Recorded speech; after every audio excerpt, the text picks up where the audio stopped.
بسم اللہ الرحمن الرحیم۔ السلام علیکم ورحمۃ اللہ وبرکاتہ۔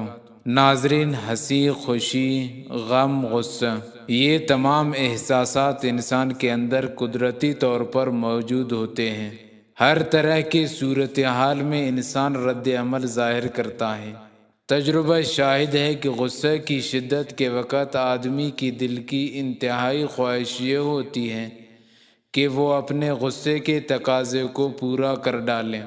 پس جو بندہ قدرت کے باوجود محض اللہ تعالیٰ کی رضا کے لیے اپنے دل کی اس انتہائی خواہش کو دنیا میں قربان کرے گا، اللہ تعالیٰ آخرت میں اس کی جزا اس شکل میں عطا فرمائیں گے۔